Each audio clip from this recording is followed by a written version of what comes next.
Just a reminder, if you want to see season 3 of Harlots, to go on Twitter and tweet Hulu saying that you do want a 3rd season. Hopefully that works. Hopefully we get it.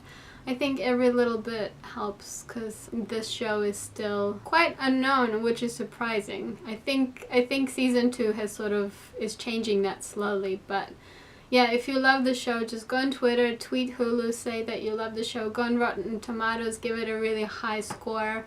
Watch it when it airs on the channel. Tell your friends and family to watch it. And yeah, let's get season 3, please, please, please. Okay. Oh my goodness. This episode was just so intense from the beginning right up until the end. I feel like the previous episode sort of set the pace. In the last quarter of the show, things got really, really intense. And then this entire episode, it was just like one thing after the other after the other. Oh my goodness, okay. I am really worried for Margaret. I don't know what's gonna happen there, but it seems like things are getting really messy. I can't possibly imagine how she's going to get herself out of jail and what her daughters are going to do when they find out that she's in jail, and also Will and Nancy. I don't know, part of me feels like Lady Isabella is maybe going to be like their secret weapon. Like the key to unraveling this whole Spartan pyramid of monstrosity, because I don't know, I feel like it all goes back to episode 1 when she was talking to Charlotte and she said, if I spoke my truth, the sea would bubble, the sky would turn red, and London would tumble into dust. Those are some pretty big words, and it's not to do with her child. It's to do with something else, something huge, because a child wouldn't affect all of London like that. I think she knows who the Spartans are, and she knows that her brother is at the head. I mean, especially since he fucking tortured her. Oh my god. It's interesting that this would come to light now, right about the time when we see firsthand what that would have done to that poor girl who was violated, the virgin. I forget her name. So it's like showing us exactly what it would have been like for Isabella. This is so horrible, honestly. But anyways, I feel like she knows the truth of the Spartans, and I think maybe since Lady Isabella and Charlotte are getting close, I feel like Lady Isabella will have more at stake and be more personally involved in everything that's going on, and the war between Margaret and the Spartans and Quigley. I think in the last minute Lady Isabella is going to step up and she's going to expose them all, and she's going to destroy them. At least that's what I want to see.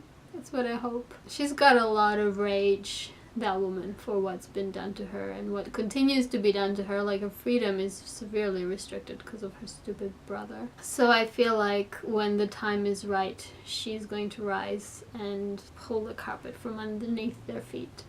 At least I hope so. And I hope she doesn't get murdered. I want to say I don't think she will, but I don't know. You never know.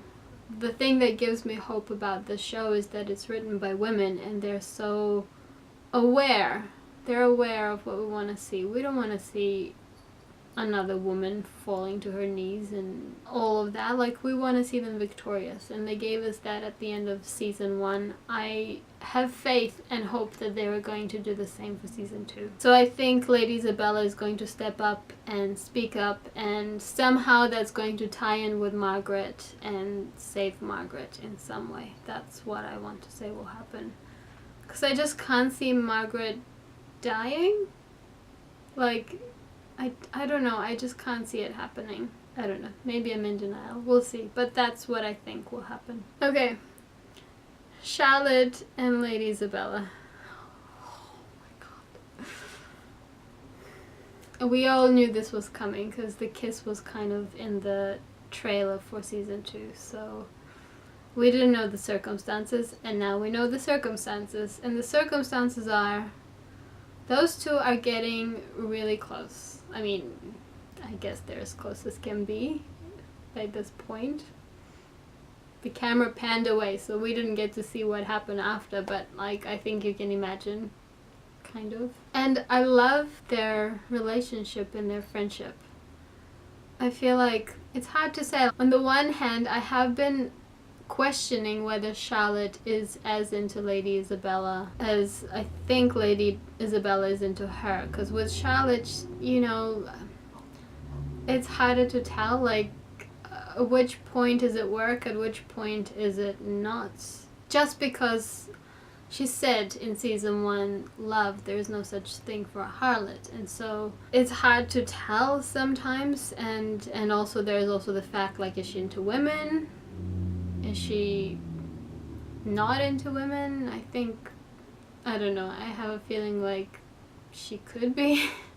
But then, like, is she just practice because it's part of her job? Like, it's complex, right? I don't know. I think for Lady Isabella, it's also hard because she never even had a chance to explore properly because she was so traumatized by what her brother had done to her. But then again, he keeps implying, oh, the girls' game for girls only, like things like that. So it makes me think maybe there is something like that. She is definitely queer in some way. Anyway, okay, all of that aside, let's focus on what actually happened. The two of them have a connection, a genuine connection. Whether it's sexual, romantic, up until this point had been a little bit ambiguous. It's been implied, it's been teased, but we never really knew. I do think, even though in a sense Charlotte was kind of almost like doing her a favor by being like, oh, let me break that spell, that dry spell for you, like, why should you forever be alone? But like, you saw it in her eyes. She genuinely cares for her. So whether she did it as a favor or because she wanted to, well, I think she actually wanted to.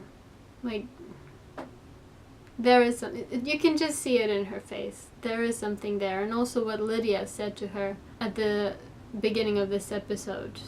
I can't quite remember what she said, but when Charlotte was defending Isabella, saying like Isabella had nothing to do with this plot, Lydia implied like you're falling for a courtier's tricks or something like that, and like the look on Charlotte's face, you could tell there is something there, goddammit. I think they're so beautiful. I love them. I want more of them. I'm so bummed that was such a short scene. Like, I mean, I don't know what I wanted, but like just something. More conversation, more anything. Just more of the two of them together in any way, shape or form. I will be very happy. Hope we get more of them in episode 7 and 8. Oh, and another thing. Charlotte is not her daughter. Also, screw you to whoever came up with that theory that Charlotte is her daughter. Like, you took 10 years off my life, okay? I'm so relieved. Like, that theory had been bugging me for the past, like, 2-3 weeks. I am glad it's been put to rest. Charlotte is not Lady Isabella's daughter. Thank God. But she does have a child that's in boarding school. I wonder if we'll get to see that child by the end of the season. And she's her brother's child. He's honestly sick. So wait, he is the Archon of the Spartans, correct? Did I sort of understand that correctly? It seems like he is, right? He's the head of the Spartans, which doesn't surprise me at all. I think we all saw it from miles away. He just has that smell about him, that smell of disgusting. I really hope justice comes for those guys. Honestly, they deserve it. Well, not Justice Hunt, because he's a bit useless. And Amelia and Violet and Justice Hunt and all of that. Oh my God, I'm so relieved. I'm so relieved she seems stable. I don't think she's gonna die. It's kind of good that everything has come to light, like regarding Mrs. Scanwell's past, and also her finding out about Amelia and Violet, and also Justice Hunt finding out about Mrs. Scanwell's past as well. Okay, so he doesn't know about Amelia and Violet, but everyone else seems to kind of know what's what's what. I feel so bad for freaking Amelia. She's an angel. She doesn't deserve any of this. She's like the sweetest, purest person. I think she's going to be okay. Well, it's hard to say, because with Lord Fallon, he could very well try and kill her again. This is a mess, honestly. This is really tough. And in terms of Lord Fallon and Lucy, this is one toxic relationship. I was kind of hoping that Lucy was maybe ahead of what we expected of her and was kind of playing him by taking his side in front of Margaret when she came and accused him in front of her. But I think she's actually maybe just young, you know, and a bit naive, and wants to believe her first lover or love or whatever, and would rather just ignore certain things about reality than actually face them. I don't know, I'm thinking that that's the case. I'm still really, really hoping that she's more self-aware than that, and more aware in general, and that she will surprise us all and just kind of, I don't know, flip a switch and hand him over in some way to the justice system or something. I don't know if she's that smart. I want to believe that she is, but I don't. I'm doubtful, honestly. Like, he's pretty convincing. Like, can you imagine an older, charming, handsome, rich guy who gives you all kinds of things and gifts and is your first love, like, and you're young? Oh, like, he could totally pull wool over her eyes. So that's tough. But then again, like, we do have to remember she's young. She's what, 15, 16? God, when I was 15, 16, I was a baby. So yeah, I don't know. I guess we'll just have to wait and see what happens. Lastly, Charles and Emily and Cherry. Honestly, I don't know what's what. I don't know who to believe what anymore. Cherry, on like one moment she's spying for Quigley, now she's supposed to be spying for Emily. I don't know. I don't know if I believe that she's going to keep her word on that, or whether she's going to turn any which way just to save herself. And I don't blame her, because everybody's treating her like dirt, and it's so crappy to watch. Honestly, I literally just don't even hold it against her. Whatever she chooses to do, I'm good with that. Like, you save yourself, Cherry. But I'm on the side of Margaret and them, so I'm hoping she'll be true to Emily, even though Emily's treated her like crap as well. And as far as Emily, I think she is faking the pregnancy, and I think maybe that's why she's riding Charles really hard. Literally, because maybe she is trying to get pregnant. I think that's what's happening. I think she's lying, and I think when Charles finds out that she is lying, all hell is going to break loose, because that's literally her saving grace right now. He's using that as a reason to protect her from Quigley, and when that's gone, and the new young girl, I have a feeling we haven't seen the last of her yet, and I'm scared that she's going to become the new Quigley. It's quite possible. She seems like a sweet enough girl, but what they've done to her is horrific. So it's quite possible that she might become something unexpected. Yeah, that's all I've got for this week. And again, a reminder, and I'm going to keep reminding for the rest of this season, please remember to tweet Hulu to ask them for a third season, and leave a thing on Rotten Tomatoes, a review, scoring the show highly, because we need more, right? We do. Yes, we do. Okay.